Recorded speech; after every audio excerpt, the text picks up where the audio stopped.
notre chien. Évidemment. Toujours la bienvenue. Et yo tout le monde. C'est bizarre. La congéniture. C'est bizarre. Un blong, mais c'est ouf, putain. Et un monde. Et yop tout le monde, on se retrouve pour un nouveau podcast intitulé À bloc ouvert. Comme son nom l'indique, on va parler du bloc opératoire, un monde si mystérieux, anxiogène, avec énormément de préjugés qui ont vu le jour grâce à nos très belles séries comme Dr House ou Grey's Anatomy. Donc voilà, je suis pas le docteur Mamour, mais moi c'est Vincent, infirmier de bloc opératoire, et je ne suis pas tout seul pour vous animer ce podcast. Salut tout le monde, moi c'est Mathieu, infirmier de bloc opératoire aussi. Ça nous tenait à cœur de vous ouvrir ce monde mal connu. Où, Qui est très secret aussi d'un côté. Hein. ouais, le bloc opératoire qui peut être un peu secret, hermétique. C'est vrai qu'on rentre pas comme dans un moulin au bloc opératoire. En règle générale, on préfère ne pas trop y mettre les pieds. Ouais, c'est signe de bonne santé. Le but du podcast, c'est de recevoir du monde pour collectionner leurs témoignages et leurs anecdotes croustillantes dont on raffole tous. Que ce soit des chirurgiens, des anesthésistes, des cadres de santé, des agents techniques, des kinés, Des vétérinaires. des vétérinaires, enfin voilà, je veux dire tout le gratin du bloc opératoire, quoi. Des mouches. Oh oui, beaucoup de mouches. Eh, ça suit la viande, hein, ça suit la chair, hein, ça. Enfin bref, on recevra tout un tas de monde. Et comme vous l'aurez compris, nous ferons tout ça dans la bonne humeur et sans se prendre la tête, évidemment. Donc pour vous présenter un peu notre univers, nous notre bloc opératoire, vous imaginez un long couloir de 120 mètres peut-être. Pour les footballeurs. Pour les footballeurs, je pense que c'est plus grand qu'un terrain de foot. Un long couloir de 6 mètres de large et 120 mètres de long, avec des salles tout un côté. Le parcours à pied, c'est une tannée. Voilà, moi ça fait longtemps que j'ai envie de le parcourir en trottinette. En roller, comme les serveurs chez Carrefour, enfin les employés de service. Ils avaient des rollers à un moment donné. Chez Carrefour, Ouais. Je suis pas au courant. Si. Tu balances un dos sur Carrefour, je suis pas Ouais, au courant. ils bossaient étaient en roller. Ils bossaient en roller, évidemment. Excellent. Et il y a eu trop d'accidents, du coup ils ont enlevé les rollers. Excellent. Et donc, du coup, nous avons 20 salles dans ce bloc opératoire. Et il n'y a pas de salle 13 pour superstition, évidemment. Comme dans les ascenseurs, à l'hôtel, par exemple. Dans les ascenseurs, il y a pas de quoi? De salle 13? D'étage 13. Il y a pas d'étage 13? Non. Bon, arrête. Bah, c'est vrai. Je suis pas au courant. Mais tu balances de la culture, là. T'envoies ouais. des trucs qu'on n'est pas au courant. Donc, dans notre bloc, il n'y a pas de salle 13. Mais il y a une salle 0. Pourquoi? Tu sais pourquoi il y a une salle 0? Ou tu sais pas? Non, je sais pas. En gros, l'anecdote de la salle 0, c'est qu'ils l'ont construite avant la salle 1 et qu'ils l'ont appelée la salle 0. Voilà. Ils voulaient pas décaler tous les chiffres, ce qu'ils ont fait par la suite après. Mais au début, ouais, ils voulaient pas décaler tous les chiffres, du coup, ils ont appelé ça la salle 0. Voilà, quoi d'autre? C'est le bordel, quoi, dans ce couloir. C'est un peu le foutoir. Hein. On essaye de ranger. Il y a très peu de rangement en soi. Moi, j'essaye pas trop de ranger. Bah, on essaye quand même qu'il soit clean parce qu'il y a tous les patients qui vont dans leur salle un par un et de voir un bordel avant d'aller en salle, ça met en pression et ça donne pas une confiance, quoi. Donc on essaie quand même de bien ranger. Tout le monde range, en fait. Les infirmiers de bloc, les aides-soignants. Les aides-soignants nous aident pas mal. Ils sont nouveaux d'ailleurs. Ils ont été intégrés là, il y a pas longtemps. C'est des anciens nouveaux. Ils étaient avant. Ils ont supprimé le poste et là ils sont revenus. Depuis 6 mois peut-être maintenant. Bon bref, on a compris, c'est un gros bloc avec un couloir, il y a du bordel. Enfin voilà, on travaille en fait finalement, parce qu'il y a 20 Ouais, salles. mais notre travail... Est-ce que tu sais, Vincent, excuse-moi de te couper, est-ce que tu sais combien de patients on opère par jour? Ouais, entre 80 et 100. 80 et 100 patients par jour. On bosse dans un gros bloc, voilà. Et il n'y a pas de fenêtre aussi, il faut que vous sachiez, il n'y a pas de fenêtre. On voit pas du tout la lumière du jour de notre durée de travail, de toute la journée. On est ébloui par les néons du bloc opératoire. Tu travailles un peu comme dans un sous-marin, quoi, finalement. Exactement. Tu Un peu moins claustro quand même. Tu rentres dedans le matin, tu vois pas l'extérieur et tu ressors le soir. Ouais, c'est vrai. On sait pas tout à fait le sous-marin, parce que c'est pendant plusieurs semaines, mois. Nous, c'est juste à la journée, mais c'est vrai que c'est une ambiance, c'est particulier. Ouais. Et donc, tu as parlé des néons, mais je pense que c'est aussi important de parler de cette climatisation. Qui est très bruyante, déjà. D'abord, tu as l'impression d'être dans une soufflerie puissance 10. Et qui est très très froide, parce qu'en soi... Et ça caille. Il fait très très froid. Ouais. Et tu sais pourquoi il fait froid ou pas? Non. Contrairement aux idées reçues, on pense qu'une salle de bloc est froide parce que ça limite les infections, ça limite les microbes, les petites bactéries, Eh bien, pas du tout. Vous vous mettez le doigt dans l'œil parce que ça n'empêche pas du tout la prolifération des bactéries. C'est uniquement pour le confort des opérateurs, des gens qui travaillent sous les cialytiques. Donc les cialytiques, c'est cette lumière très intense qui reproduit la lumière du soleil pour qu'ils y voient clair aussi bien que s'ils opéraient dehors, qui provoque une certaine chaleur. Faut pas oublier qu'ils sont quand même habillés d'une espèce de robe de chambre un peu, non ? Qui est stérile, ouais. En papier. Oui, c'est stérile. Une espèce de peignoir stérile, quoi. Où l'eau ne... C'est un peu comme un kawaii en soi. C'est un kawaii, c'est vrai que kawaii. l'eau ne pénètre pas cette robe. Donc, il n'y a pas d'air, quoi, qui sort de ça. Donc voilà, ils chauffent là-dessous de leur propre température corporelle. Ils chauffent avec les cialytiques et en plus, pendant l'intervention, vu qu'ils caillent dans la salle, on réchauffe aussi les patients. On vous réchauffe. On met des réchauffeurs, des grosses souffleries d'air chaud. Appelé des berugers. Ouais, Berger, ça veut dire le câlin de l'ours. C'est vrai ? Voilà. En allemand ? Non, en anglais. Ah, ok. Ouais. Je savais pas que c'était anglais. Hug, c'est le... Ça avait l'air d'un nom allemand, quand même. Ouais, je crois que ça veut dire le câlin de l'ours. En tout cas, j'aime bien me dire que ça veut dire ça. Okay. Parce que c'est un petit câlin d'ourson, finalement, ce Berger. C'est vrai. Pour ceux qui l'ont essayé, c'est très appréciable. Surtout quand il fait froid. Anyway, c'est donc pour toutes ces raisons qu'il fait froid dans le bloc opératoire. C'est parce que l'opérateur, le praticien va dire, j'ai chaud. Il faut baisser la température de la salle assez rapidement. Hein. Puis il a quand même une petite pression aussi qui augmente sa chaleur corporelle. Oui, c'est pas faux. Oui, tu fais bien d'en parler. Parce qu'il a quand même la vie d'un patient entre les mains. Et donc il est super concentré. Après, il n'est pas tout seul. Hein. Il n'est pas tout seul à avoir la vie du patient entre les mains. Non, c'est vrai. Il y a les anesthésistes, les infirmiers anesthésistes aussi. Puis à nous aussi, les infirmiers de bloc opératoire. Enfin, il y a toute une équipe autour du chirurgien. Mais c'est vrai qu'ils ont un stress supplémentaire qui est de faire le bon geste, quoi. Il faut pas se planter de geste. Se planter de geste, ça veut dire retarder le temps de l'intervention. Enfin voilà. Retarder l'anesthésie du patient. Donc le patient va dormir un peu plus longtemps qui était prévu. Donc voilà. Et puis parfois aussi, ils peuvent mettre des tabliers de plomb sur eux, les chirurgiens. Des tabliers de plomb. Ouais. C'est des tabliers, du coup, qui pèsent quand même, je pense, entre 5 et 10 kilos. Et c'est pour éviter de nous prendre tous les rayons, les rayons X des radios, des scanners qu'on fait en péropératoire pendant l'intervention. Tous les acteurs qui sont dans la salle doivent porter ce tablier. Donc imaginez-vous porter un tablier de 5 à 10 kilos pendant 1 heure, 2 heures, être debout, sans respirer, en dessous de ce kawaii stérile. Donc voilà pourquoi les salles de bloc sont très très froides. Moi j'ai déjà mis un tablier plombé derrière un chirurgien qui a opéré genre pendant 5 heures. Il a opéré pendant 5 heures, il a posé son tablier parce que l'intervention était finie. Et j'ai dû prendre ce tablier parce que j'aidais à opérer dans une autre salle. Le truc était trempé. Ouais. Le truc était à tordre. Enfin, c'était assez dégueu d'ailleurs, hein, je dois dire. Mais nous, infirmiers de bloc opératoire, qu'est-ce qu'on fait là en fait ? À quoi on sert ? Ah bah t'es là pour aider le chirurgien, bonhomme. Ouais, c'est vrai. En fait, il y a 2 rôles. L'infirmier de bloc opératoire, il peut être soit circulant. Donc le rôle du circulant globalement, c'est vous imaginez un bonhomme ou une bonne femme, parce que c'est vrai qu'il y a quand même pas mal de bonnes femmes dans la profession. Il y a beaucoup plus de bonnes femmes. Du coup, il y a 2 rôles. Les circulants. Les circulants, vous imaginez un bonhomme ou une bonne femme qui va s'occuper de donner tout le matériel nécessaire au chirurgien qui lui est habillé en stérile. Donc il ne peut pas se permettre de toucher les mêmes choses que s'il était habillé normalement. Je ne sais pas si je me fais bien comprendre, mais en gros, il y a du matos stérile. Mais ce matos stérile est dans un emballage, si vous voulez. Qui n'est pas stérile. Qui n'est pas stérile. Donc en gros, il faut quelqu'un qui touche l'emballage pas stérile et qui donne ce qu'il y a à l'intérieur de l'emballage stérilement au chirurgien. Donc voilà un peu ce que fait le circulant, en plus de plein d'autres choses, hein, bien sûr, il s'occupe de... Énormément de choses, c'est énormément de choses. Il s'occupe de contrôler que le patient...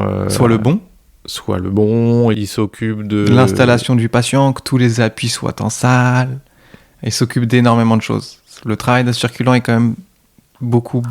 Il n'est pas négligé, c'est vrai qu'il n'est pas négligé. On a tendance à rigoler entre nous, à se faire des petites blagues, genre t'es T'es un ouvre-boîte, tu donnes des compresses, quoi. Tu donnes des chants, quoi. Tu donnes des chants. Et tu comptes. C'est très réducteur, c'est très drôle d'ailleurs, mais c'est faux. C'est vrai. Il y a énormément de responsabilités à travers ça, quoi. J'ai même envie de dire que le circulant, c'est plus compliqué que le deuxième rôle, Bien sûr. que tu vas nous expliquer tout de suite. Qui est instrumentiste.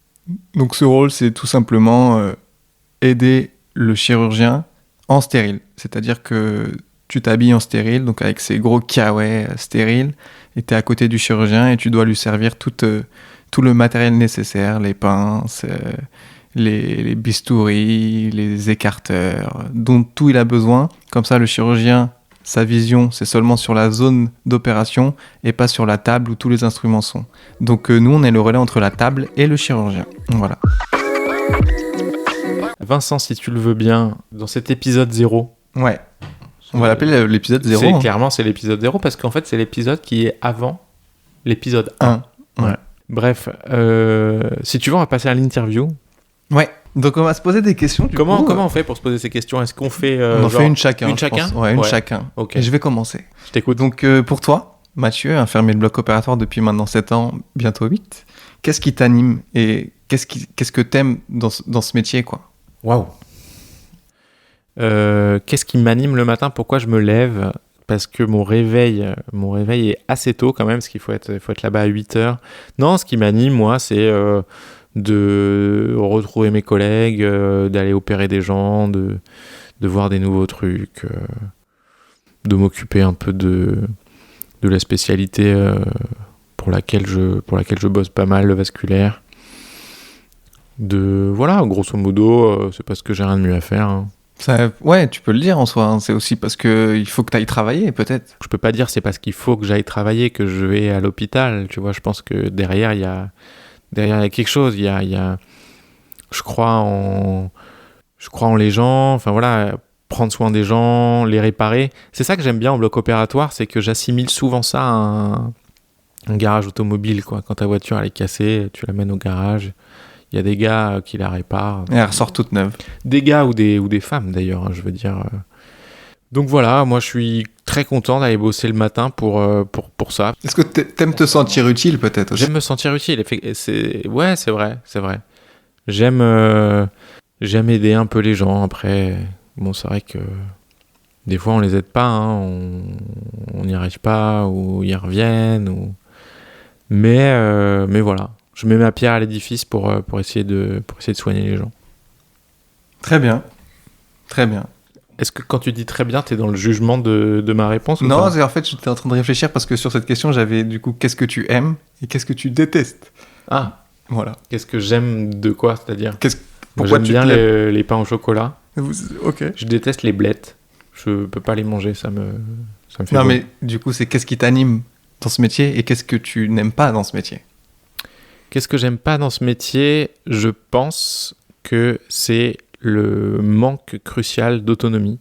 C'est vrai que quand je suis arrivé au début dans le monde du bloc opératoire, je savais pas très bien comment c'était, hein, comme pas mal de gens, je suppose, mais dans notre boulot, il y a très peu de place à la décision, à la prise de décision personnelle, quoi.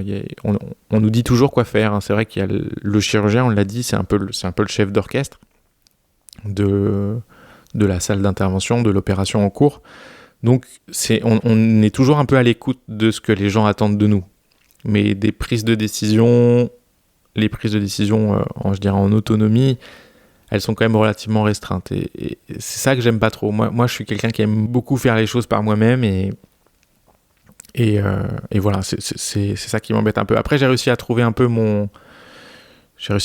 peu. J'ai réussi à évoluer et avoir des missions annexes, hein. Je fais pas que de la salle de bloc avec les chirurgiens. Je fais un peu des missions transverses, si je puis dire. Voilà ce que je dirais, ce que j'aime pas trop. Un deuxième truc que j'aime pas trop, c'est les gens bêtes, quoi. Enfin voilà, très bien. Ça te va? Ouais, très bonne Ouais. réponse. Bon bah cool. C'était très serein. Tiens, j'ai une question pour toi. Ouais. On a vu ensemble ce que c'était circuler et instrumenter. Qu'est-ce que tu préfères faire? quand tu vas au boulot, que tu découvres un peu où tu es le matin, tu découvres un peu tes interventions de la journée et tu te dis, tiens, celle-ci, j'ai envie de l'instrumenter ou j'ai envie de la circuler. C'est quoi que tu préfères en fait? Ouais, c'est... Enfin, je pense que ça dépend de l'intervention, quoi. Ça dépend comment je me sens. Ça dépend de plein de choses. Je pense que ça dépend du moment aussi. Si je suis fatigué, si j'ai pas envie de rester debout pendant 5 heures. Mais je pense que j'aime mieux instrumenter quand je suis à l'aise dans le domaine. Parce que c'est plus plaisant. Je trouve qu'il y a une complicité, une toute autre complicité avec le chirurgien. Voilà, je trouve que tu l'aides plus que si tu étais circulant. Donc j'aime mieux instrumenter, mais le rôle de circulant, j'aime aussi quand je suis avec un bon instrumentiste avec qui je m'entends bien, où tout roule, on se comprend sans même se dire les choses, l'intervention roule, la journée roule, tout est bien. Donc j'aime mieux instrumenter dans le fond, mais le rôle de circulant n'est pas négligé, j'aime ça, j'aime faire aussi le rôle de circulant. Donc tu dirais quand même que tu préfères instrumenter? Préfère instrumenter quand je sais faire et que je suis avec quelqu'un de moins compétent que moi en instrumentation. D'accord. Il y a un truc qui est pas mal dans l'instrumentation, je trouve, c'est cette proximité quand même avec le chirurgien et avec ses aides. Enfin, c'est vrai qu'il y a une proximité qui fait que c'est à ce moment-là qu'il y a un vrai travail d'équipe. Ouais. Quoi. Là, on est vraiment au coude à coude. Limite, des fois, on se met des coups de tête, hein, c'est vrai. C'est vrai. Au-dessus du patient, on fait pas gaffe et boum, on se met des coups de tête. Enfin, les affinités se créent souvent en étant instrumentiste. Hein. D'accord. À moi, petite question. La place que te prend ce boulot dans ta vie, tu y penses souvent, tu en parles beaucoup en dehors du boulot? Alors, c'est une question assez... c'est assez rigolo que tu me poses cette question, parce que j'essaie de pas trop y penser. Enfin, j'y pense pas trop, en fait, parce que on a la chance de faire un boulot qui nous permet de pas ramener du boulot à la maison, en vrai, dans la mesure où j'ai du mal à opérer dans mon appart. Donc on a cette chance, hein. Moi je vois par exemple ma femme, elle fait un tout autre métier et bon, ça lui arrive d'être parasité par ses mails, d'avoir du boulot à faire, des fois des trucs qui tombent à 22h, enfin voilà. Donc on a la chance de faire un boulot qui permet de laisser le boulot dans l'hôpital en fait. Donc ça c'est cool. Et après pour la question de est-ce que j'en parle beaucoup, je pense pas en parler beaucoup à part quand je suis avec mes collègues en dehors du boulot. Mais je peux revenir sur une de tes réponses. Oui. Tu disais que ta femme, du coup, avait beaucoup de boulot. Par exemple. Non, j'ai pas dit que ma femme avait beaucoup de boulot. Non, mais il peut y avoir des extras, avoir un petit mail à 21h. Oui. Ok. Mais est-ce que toi, quand tu rentres d'une journée d'opération de 10 heures où tu t'es habillé, donc être instrumentiste, ça veut dire être habillé. C'est dans notre langage, on se comprend comme ça. Tu t'es habillé pendant 7 heures sur un anévrisme. Le patient est décédé, est-ce que ça t'arrive quand même de rentrer chez toi et de toujours penser à ça, de penser à ta journée, de raconter ça, ou vraiment c'est blackout, tu rentres à la maison, c'est changement de sujet et go se focus sur ta vie? En règle générale, je dis une phrase ou deux à ce sujet. Enfin voilà, aujourd'hui on a dû masser, on a perdu un patient. Voilà, j'en parle vite fait, mais c'est vrai que je m'attarde pas sur le truc, je passe vite à autre chose. J'ai eu la chance de travailler, je dis la chance parce que c'était une super expérience, j'ai eu la chance de travailler en réanimation et il y avait un décès tous les 2 jours. Donc j'ai une vraie carapace et un vrai bouclier, voilà, c'est pas quelque chose qui me peine. Qui me touche, voilà, c'est pas quelque chose dont j'ai besoin de parler pour me libérer ou quoi, j'ai un bouclier. Ok. Voilà. Après, il y a un sujet que j'ai pas abordé et c'est important quand même. C'est quand même le sujet des urgences, des astreintes.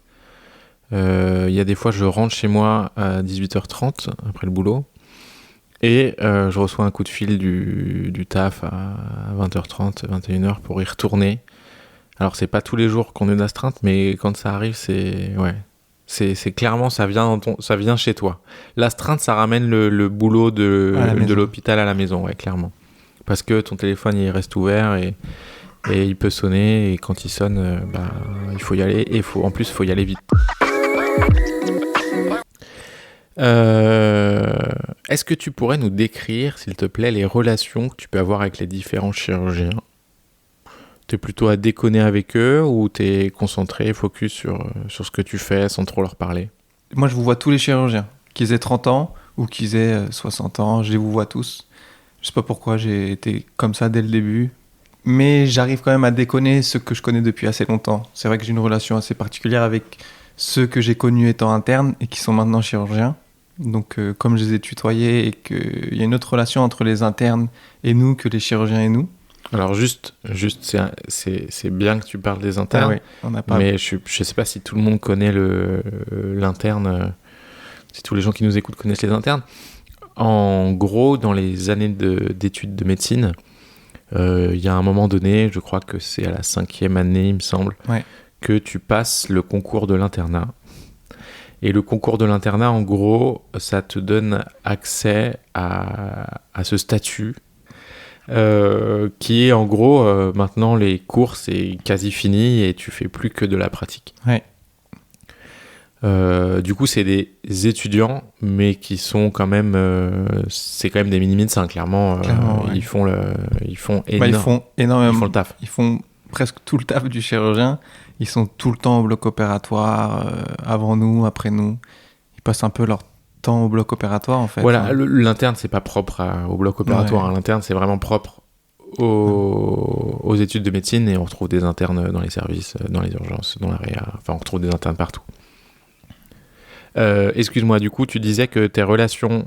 Donc mes relations avec les chirurgiens, ouais, il y a quand même beaucoup de respect. Parce que déjà, je les admire avant tout, parce qu'ils ont quand même énormément d'années de médecine et d'études, en fait, en général.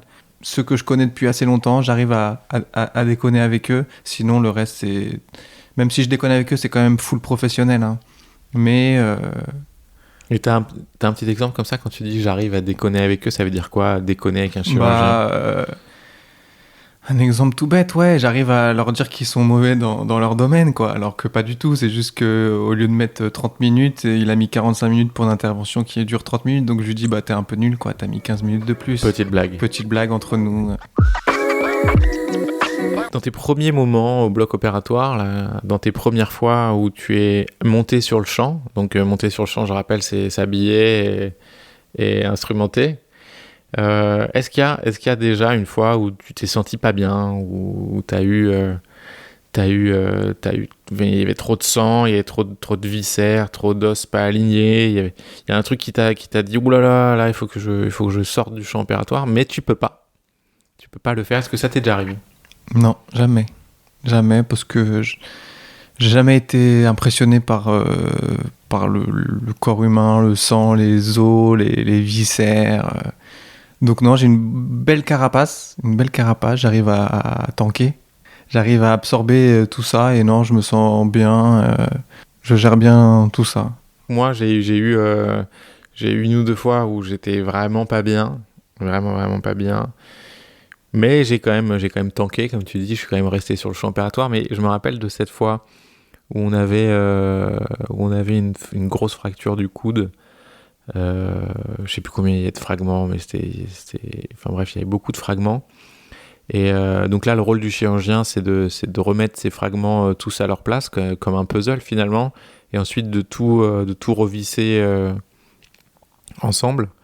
Et du coup là, c'est moi qui ai dû avec mes petits doigts tenir ces fragments pendant que le chirurgien les vissait, ces petits fragments d'os.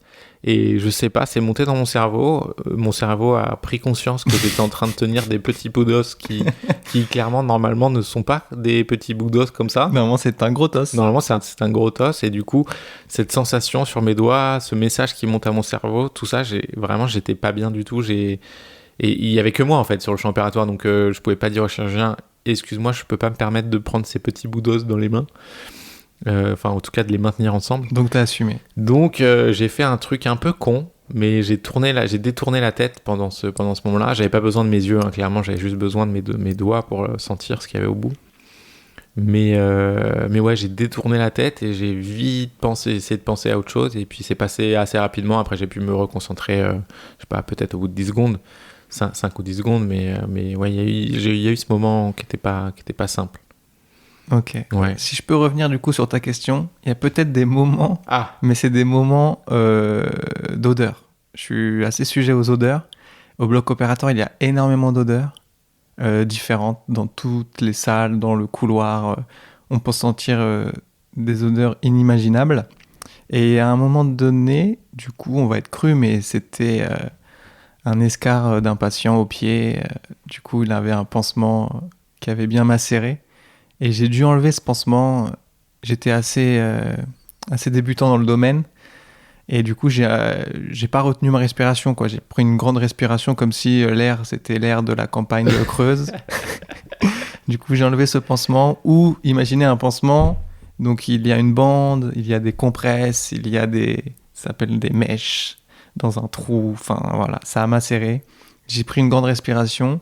J'ai dû lâcher le pansement et sortir de la salle juste pour reprendre un peu d'air, puis revenir ensuite sur ce pansement. Mais du coup, si on n'est pas habitué aux odeurs au début... T'as appris. J'ai appris. Maintenant, tu maintenant, sais. c'est bon. Maintenant, je tanque les odeurs. J'arrive à imaginer des odeurs qui n'ont rien à voir avec l'opération.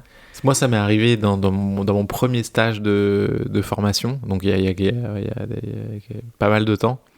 Je travaillais en diabétologie, et notamment sur les pieds diabétiques. Et j'ai pareil déballé un pansement tout content. Moi, je faisais mon premier pansement, j'étais content, j'allais refaire le pansement. Enfin voilà, quand t'es étudiant infirmier, c'est un peu le Graal des études, quoi, refaire un pansement de pied. Et non, je plaisante. Et c'est pareil que toi, en toute innocence, j'ai pris un gros bol d'air de pieds macérés. de pieds faisandés. Et clairement, j'ai eu une envie de vomir instantanément. Terrible. Et depuis ce jour-là, chaque pansement que je décolle, mon nez, il arrête de respirer. Je fais full bouche. Je respire par la bouche. L'odeur peut rester dans ta bouche. Non. Non. Moi, c'est pas possible. L'odeur reste pas dans ta bouche. C'est ton cerveau qui pense que l'odeur va dans ta bouche. Ouais. Et du coup, ça te met mal à l'aise parce que tu te dis que t'es en train de manger l'odeur et t'es en train de manger son pied. Donc là, t'es pas bien. Du coup, quand t'as intégré ce bloc opératoire, ton premier jour, en tant qu'infirmier, tu connaissais rien, je pense, avant. T'es arrivé, qu'est-ce que tu as pensé de ce monde, quoi? C'est un peu vaste comme question, mais est-ce que tu t'es pas dit go marche arrière, go s'en aller d'ici parce que pas du tout, quoi. Si, ouais. En plus, comme je l'ai dit, j'ai travaillé en réa avant. Je venais un peu d'un autre univers. Le bloc, je m'étais toujours dit que j'y mettrais jamais les pieds. Mais jamais. Pour quelle raison? J'aimais pas le fonctionnement. J'avais fait un peu des services de chirurgie. Du coup, j'avais plus ou moins croisé des chirurgiens. Enfin voilà, pour moi, c'était des cow-boys qui étaient pas très sympas forcément. Et puis voilà, tout ce que j'avais entendu des retours de collègues qui travaillaient au bloc ou qui avaient fait des stages au bloc, je m'étais dit mais jamais de la vie, never. Bref, j'ai fini par y aller. Un peu par dépit, pas vraiment par choix, parce que j'avais besoin j'avais besoin de trouver du boulot rapidos. Et je sais qu'il cherchait du monde, j'avais un pote qui travaillait, enfin bref, il m'a fait rentrer. Et honnêtement, ça a été dur les premiers mois, je pense même presque pendant un an, quoi, quasiment. Au début, ce qui me motivait, c'était de retrouver mon pote. Mais tous les jours, je me disais que ce serait mon dernier jour, tous les jours. Et pourtant, ça fait 7 ans, quoi. Maintenant. Je me rappelle dans mes premiers mois, je suis carrément... Il y a un jour où je suis pas venu. De bon matin, mon réveil sonne, je monte dans le métro et je me suis dit, mais pourquoi je m'inflige ça ? Pourquoi je vais travailler ? Alors, je suis descendu du métro, je fais le tour, j'ai pris le métro dans l'autre sens et basta, je suis rentré. Mais t'as appelé ? C'était dans le premier mois. Qu'est-ce que t'as dit ? J'ai rien dit. Tu leur as pas dit que tu venais pas ? J'ai pas dit que je venais pas.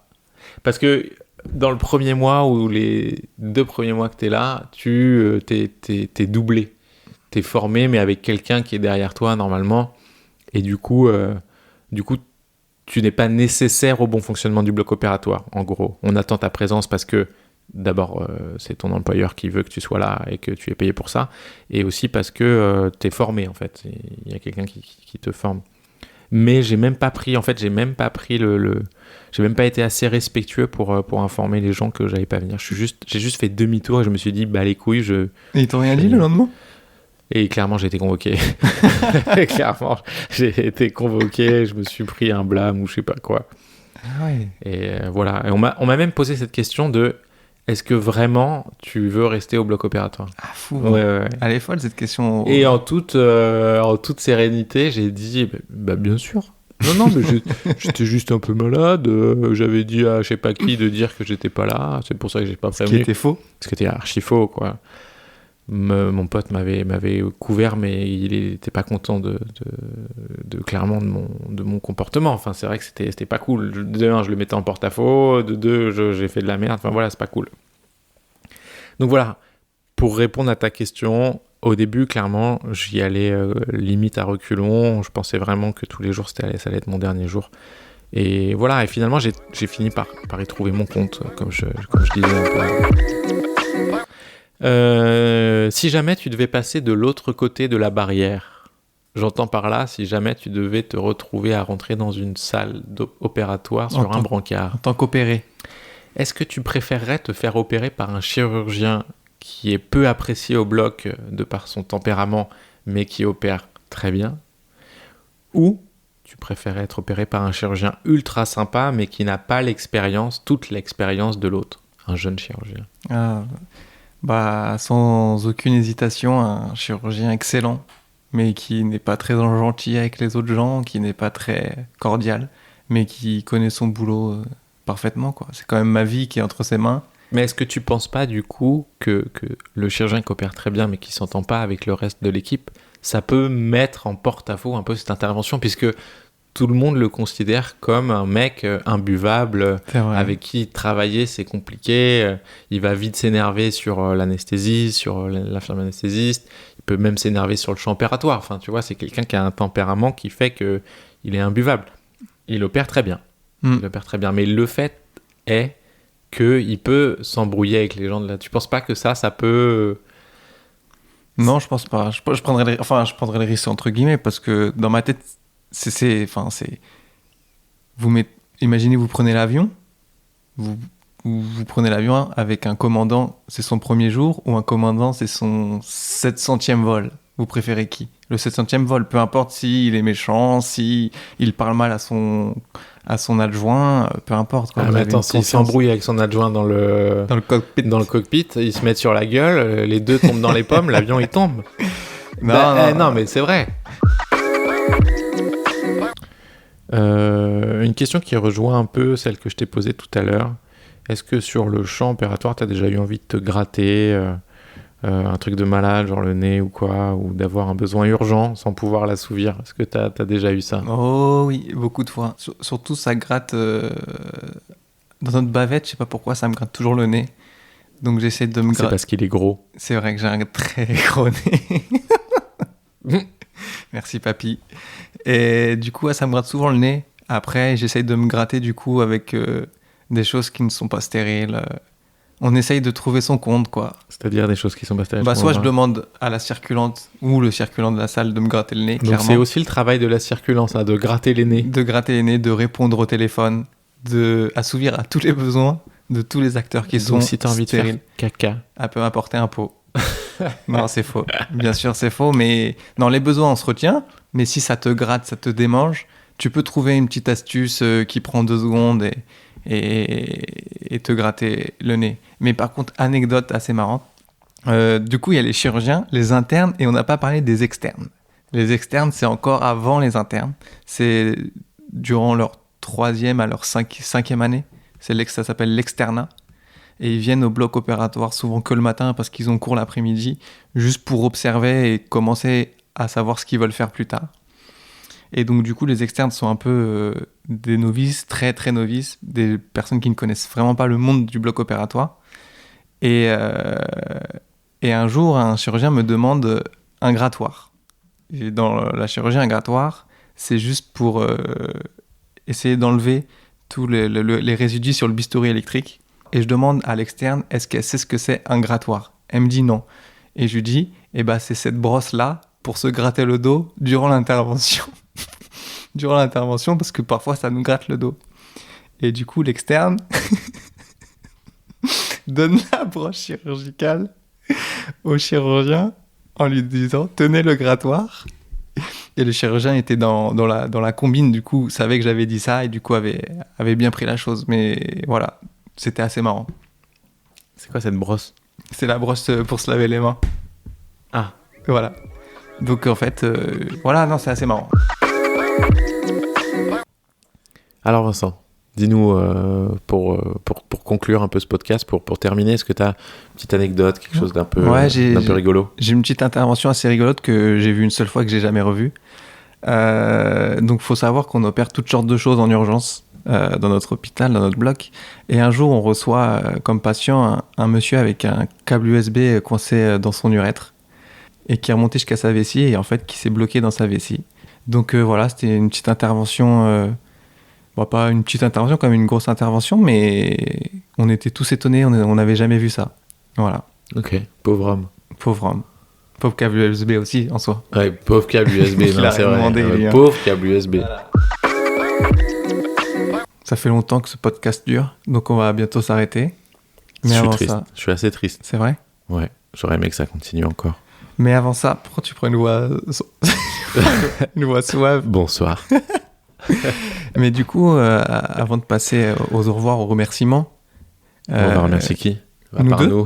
C'est déjà important, à tout ce matériel mis en place, ce dispositif. Merci à J'aimerais tous. que tu racontes aux auditeurs ou auditrices quelque chose de cool, quoi, qui s'en aille l'esprit léger, l'esprit drôle, l'esprit marrant, l'esprit ouvert. Eh bien écoute, ça tombe très bien, j'ai une petite blague là qui me vient.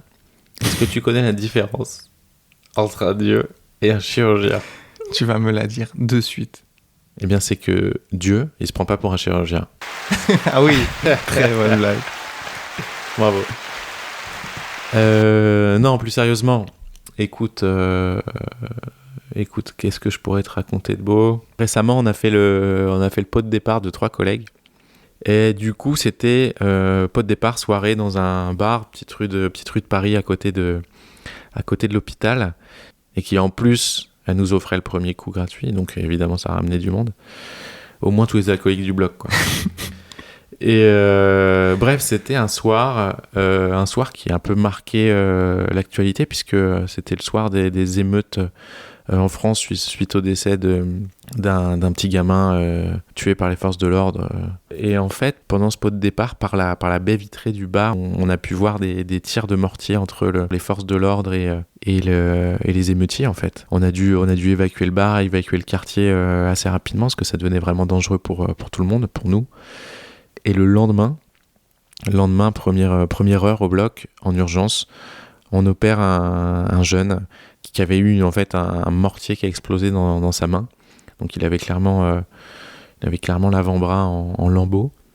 Donc il passait au bloc pour voir si on pouvait réparer ça. Et les chirurgiens n'ont rien pu faire, hein, clairement. Ils ont juste dû l'amputer. Donc voilà, je sais pas si c'est très drôle en fait pour finir ce podcast, mais je pense que ma blague était beaucoup plus drôle. mais voilà ce qu'on peut avoir, hein, comme urgence, ou ce qu'on peut voir un peu au bloc aussi. C'est pas tous les jours rose, hein. Et voilà, l'épisode 0 touche à sa fin. J'espère que ça vous a plu, vous avez appris des choses, que vous êtes entré un peu dans notre univers. On a essayé d'être le plus distinct possible, concis, que ça soit pas trop long, mais on a tellement de choses à vous raconter. J'espère que vous êtes pressés d'entendre la suite, car oui, c'est pas fini, il y aura d'autres épisodes. On aura comme invité 2 chirurgiens, avec qui on discutera et on leur posera toutes sortes de questions. Après tout, ce sont eux les stars du bloc opératoire, c'est pas nous on est seulement leurs serviteurs. Et si vous voulez aussi leur poser des questions, c'est possible. On est disponible sur tous les réseaux sociaux. Twitter, Insta, Facebook, YouTube, TikTok, Skype, MSN, MySpace. On est disponible partout. On a le même nom partout, c'est À Bloc Ouvert. Donc n'hésitez pas à laisser un petit commentaire déjà de comment s'est passée cette première écoute. Si on a des points à améliorer, si ça vous a plu. N'hésitez pas à nous suivre, et si vous voulez poser des questions aux chirurgiens, on sélectionnera les meilleures questions et on leur posera. Donc voilà, on a essayé quelque chose de nouveau en espérant que ça vous a plu.